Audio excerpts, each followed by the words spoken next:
Imaginemos esta escena. Es un día cualquiera de compras en un centro comercial. Ajá. Hay gente yendo y viniendo, ya sabes, viendo vitrinas. Y entre toda esa multitud hay un hombre que camina con una tranquilidad, pasmosa. Ok.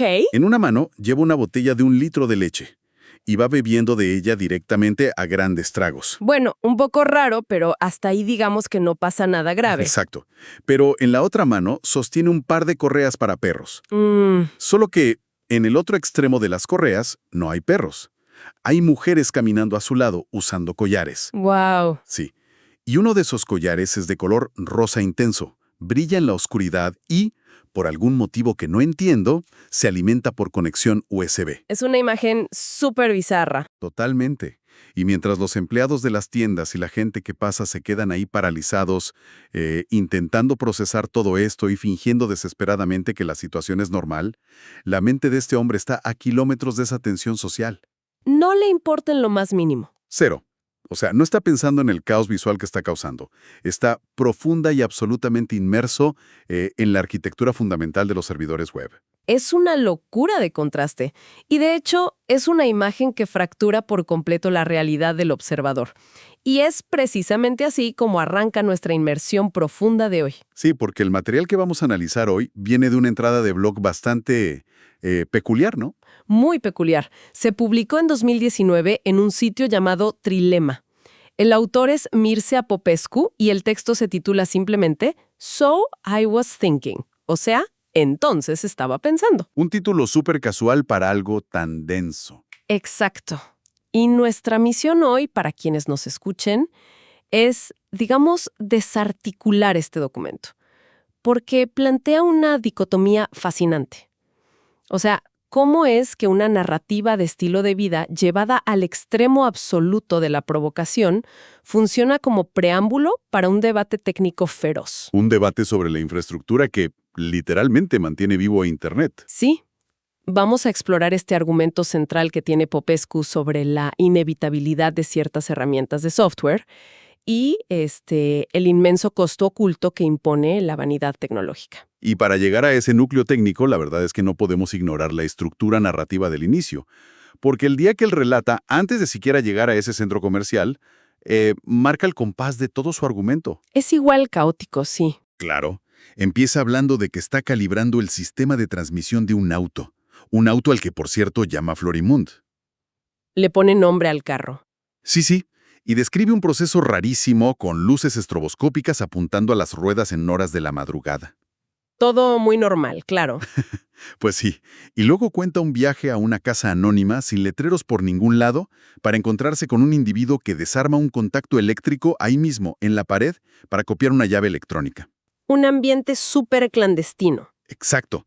Y el tipo tiene un Mercedes de hace 20 años en el garage y está acompañado de una mujer que, según describe, no deja de preguntar si lo que están haciendo es siquiera legal. Está súper alterada. Es que todo esto, establece un estado mental muy específico.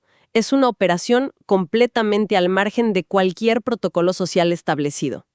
Ajá. Y esto se intensifica muchísimo con la lista de compras que hacen después. Es un ejercicio de acumulación pura. La lista de compras es increíble. A ver, creo que eran 5 libras de salmón fresco. Sí, Ostras, garrafones de vidrio gigantes con capacidad para 10 galones, 50 frascos de sakuska. que es como un condimento europeo, ¿no? Exacto. Y además papel higiénico, agua mineral, cantidades industriales de vaselina Y la paleta. y una paleta gigante para nalgadas. Que, es muy cómico porque los empleados de la tienda, en su infinita negación, asumen que debe ser un utensilio para asados al carbón. Sí, es que prefieren pensar en carne asada antes que aceptar lo que tienen enfrente. Y todo llega a su clímax en la tienda de lencería. Claro. O sea, entran a comprar medias con las correas puestas. Y el nivel de tensión ambiental que describe el autor es palpable. Los empleados intentan procesar esta transacción comercial rutinaria mientras ignoran al elefante en la habitación. Literalmente, fingen que no pasa nada. Sí, incluso menciona a una cajera que, en un intento casi cómico por normalizar todo, ve unos papeles en la bolsa de él y le pregunta si son sus diarios y si piensa publicarlos. Es surrealista. A ver, vamos a desempacar esto un momento.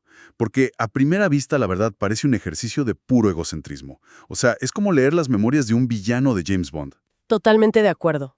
Un villano que en medio de su plan para dominar el mundo, dice, voy a redactar un manual sobre la optimización de clústeres de servidores.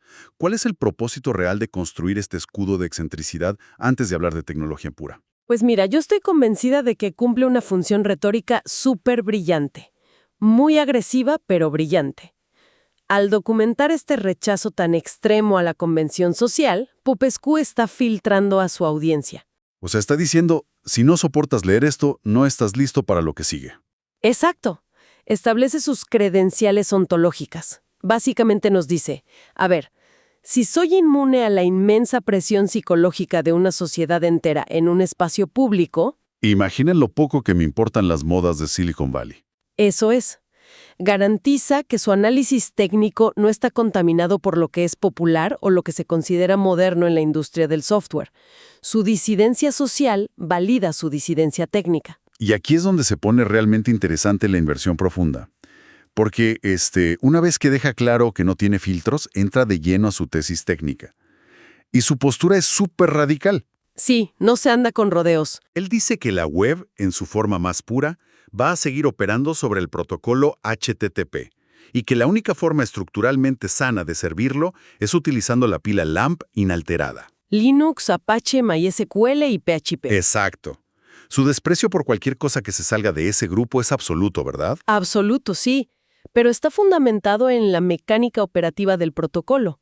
Para él, las alternativas modernas no son herramientas diferentes, son, digamos, capas de ilusión. ¿Capas de ilusión? ¡Wow! Por ejemplo, llama a Nginx aproximadamente inútil por sí solo.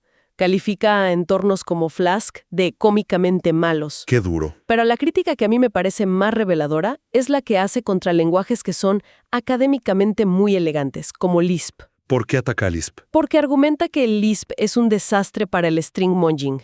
O sea, la manipulación cruda y sucia de cadenas de texto. Ajá. Y este es el gran punto ciego de la ingeniería moderna según él. Servir HTTP no es un problema de lógica abstracta compleja. Fundamentalmente es recibir un bloque de texto plano, trocearlo, ver qué te están pidiendo, consultar un dato y armar otro bloque de texto plano para escupirlo de vuelta. Claro. Y para manipular pedazos de texto de forma así rápida, sucia y sin un estado persistente, pues PHP es como un martillo diseñado exactamente para ese clavo. Una herramienta perfecta para el trabajo sucio. Pero a ver, hay una reputación enorme en la industria de que PHP es feo, que es desordenado. Se dice que los desarrolladores serios usan lenguajes más sofisticados. Si es el patito feo del desarrollo web. Y defender a PHP hoy en día, parece casi un acto de inmolación profesional. Pero su argumento no es sobre si la sintaxis es bonita o fea, no, es sobre cómo se acopla con la máquina. Exactamente. La fricción real surge cuando analizas cómo interactúan estas piezas con el sistema operativo que está por debajo. El argumento fuerte de Popescu es sobre las dependencias inevitables. A ver, explícame eso. Él dice que el ecosistema de servidores ya está inherentemente diseñado alrededor de la pila LAMP. Entonces, si un equipo decide implementar un entorno en Python o meter una base de datos como Postgres, están cayendo en una trampa lógica. ¿Por qué trampa? Porque no están eliminando LAMP de la ecuación fundamental. Están operando junto a él. Están construyendo una torre paralela. Y elegir esas herramientas extra impone un costo a largo plazo. Lo que él llama una porción extra de locura, ¿cierto? Esa misma, una locura que se le hereda directamente a los programadores del futuro que tengan que mantener eso. Sabes, esto me hace pensar en una analogía. Es como si compraras un terreno que ya viene con unos cimientos de cemento armado impresionantes. Ok, ajá. Son grises, son aburridos, llevan ahí décadas y no son estéticos. Y en lugar de construir tu casa sobre ellos, llega el arquitecto moderno y decide que el cemento no va con su vibra. Así que construye una mansión sostenida sobre unos pilotes de bambú súper de diseñador justo al lado de la losa de cemento original. ¡Ja! Me encanta. Hoy se ve espectacular en las revistas de arquitectura o en los foros de tecnología, pero cuando lleguen las tormentas, cuando pasen 10 años, ese bambú va a requerir un mantenimiento constante y exhaustivo. Y el cemento aburrido va a seguir intacto. Exacto. Esa porción extra de locura de la que habla es el costo oculto de ignorar la base robusta solo por estética. Es una analogía súper precisa. Y esa resistencia a usar el entorno nativo por, digamos, pura estética del código, es lo que detona una guerra campal en la sección de comentarios de su blog. Uy, me imagino. Sí, y no son trolls cualquiera. Es un campo de batalla filosófico de muy alto nivel. Por ejemplo, está la intervención de un comentarista llamado Stanislav Datskovsky. ¿Y qué postura toma él? Él representa el contraargumento pragmático moderno. Stanislav le dice, mira, yo corro todos mis sistemas, incluyendo bots y procesos continuos, usando Flask y Nginx, y tengo 0 problemas. O sea, le está diciendo yo vivo en el bambú y estoy perfecto. Literal. Y su ataque principal es que PHP es fundamentalmente incapaz de manejar sesiones continuas, que es algo necesario para las aplicaciones de hoy. Incluso le dice a Popescu que en sus servidores ni siquiera tiene instalados Apache o PHP. A ver, eso suena a un buen punto. Si no lo tiene instalado en su servidor, ¿cómo puede ser que LAMP sea una dependencia inevitable? Pues Mircea no cede pero ni 1 milímetro.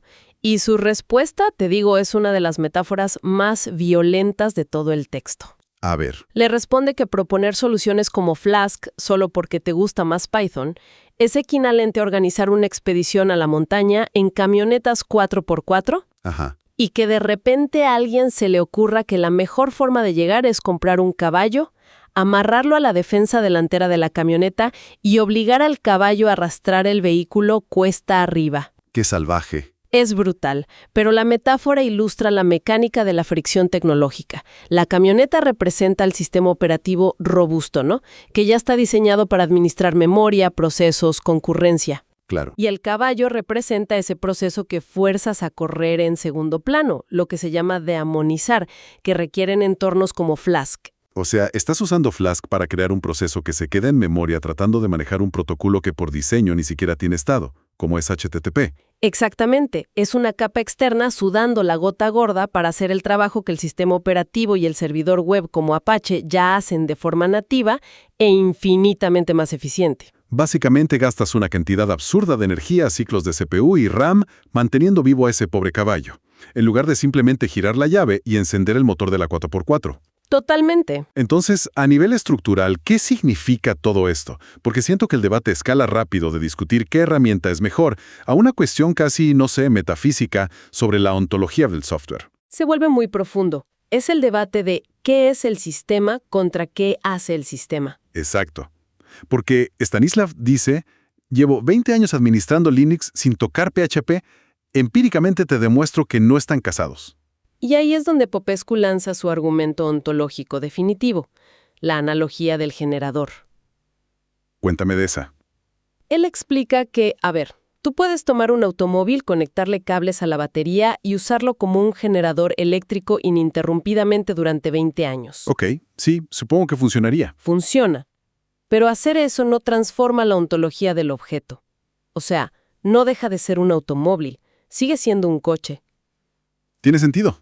Y la prueba irrefutable, dice él, es que si un día a ese supuesto generador se te olvida ponerle el freno de mano mientras el motor está corriendo en una pendiente, Claro, el coche va a rodar. va a rodar, te va a pasar por encima y te va a aplastar, porque las herramientas mantienen la naturaleza para la que fueron diseñadas sin importar cuánta creatividad le pongas para usarlas en casos límite. ¡Wow! Eso es aterrador y brillante al mismo tiempo.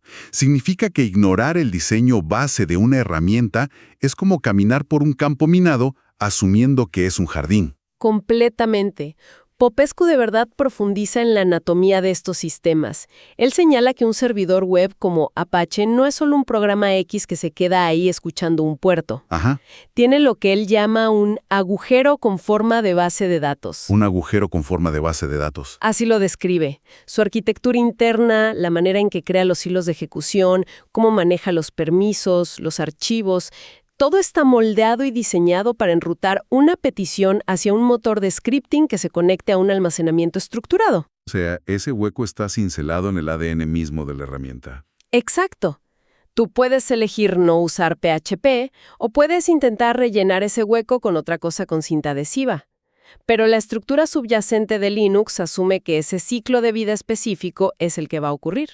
Y a ver, esto inevitablemente nos lleva a una pregunta lógica, que de hecho es la que plantea otro de los comentaristas en el blog, alguien llamado Spite. Sí, una muy buena pregunta. Él dice, bueno, si estamos lidiando con estas estructuras heredadas que son tan rígidas, con lenguajes que arrastran décadas de un diseño, digamos, peculiar, ¿por qué no juntar a un grupo de ingenieros brillantes y limpiar la mesa y reescribir todo el ecosistema cualitativamente superior desde cero? Claro.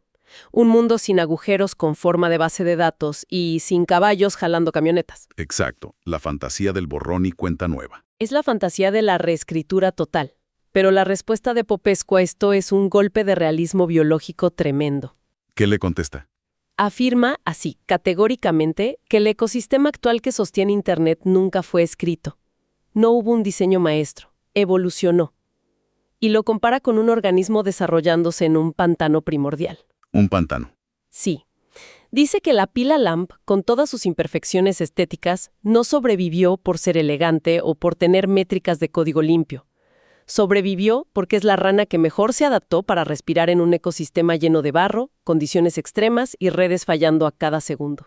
O sea, en el pantano del Internet real no existe esto de la mejor rana creada en un laboratorio. No, solo existe la rana que logra no morirse hoy. Pero a ver, aquí tengo que empujar un poco en contra de este purismo de Popescu, porque siento que hay una contradicción interna enorme en su propia filosofía. A ver, te escucho. Si aceptamos la premisa de que todo este ecosistema se formó de manera caótica, que fue orgánico y evolutivo, literalmente mutando a fuerza bruta frente al estrés del mundo real, Ajá. ¿no es completamente contradictorio intentar congelarlo artificialmente en el tiempo? O sea, exigir que todo el mundo use solo LAMP, sin variaciones, es tratar de decirle al pantano, oye, ya no evoluciones más. Es un excelente punto. ¿No es la naturaleza misma de un ecosistema orgánico el seguir incorporando, desechando y asimilando nuevas herramientas? O sea, hasta que esas capas de Python o las bases de datos no relacionales se conviertan de forma orgánica en la nueva losa de cemento. Es una objeción súper válida y, de hecho, ahí es donde se encuentra la principal falla tectónica de este argumento conservador. Pero Popescu está consciente de esto, ¿eh? Su respuesta implícita es que el momento en que se formó la pila LAMP representó un punto de equilibrio termodinámico. Ok, el mínimo necesario. Exacto, el conjunto mínimo posible para que la web funcionara a gran escala. Para él, las adiciones modernas de las que hablas no son mutaciones adaptativas para sobrevivir mejor en el pantano. Entonces, ¿qué son para él? Él las ve como hipertrofias, como tumores creados por la falta de rigor. Son capas y capas de abstracción que le fueron añadiendo desarrolladores que, simple y sencillamente, no querían sentarse a aprender cómo funciona realmente el hardware y la red de bajo nivel. Ah, ya veo. Él no ve la evolución reciente como progreso, sino como decadencia entrópica. Tal cual. Qué fascinante es analizar esta dualidad en él, porque tenemos frente a nosotros a un individuo que, en la esfera pública y física, es un radical absoluto. Un anarquista. Sí, paseando por el centro comercial con correas, pulverizando el contrato social básico. Demostrando un repudio total hacia cualquier tipo de convención o consenso establecido. Pero cuando cruza la frontera hacia la ingeniería de sistemas, Ahí cambia por completo. este mismo anarquista se revela como el conservador estructural más férreo y dogmático que te puedas imaginar. Está dispuesto a ir a la guerra en los comentarios para defender el sistema más tradicional frente a estas promesas relucientes de la tecnología moderna. Y sabes, esa dicotomía no es solo una anécdota curiosa de su biografía. Es el núcleo de por qué todo esto es súper relevante para cualquiera de nosotros que interactúe con el mundo digital hoy en día. Completamente.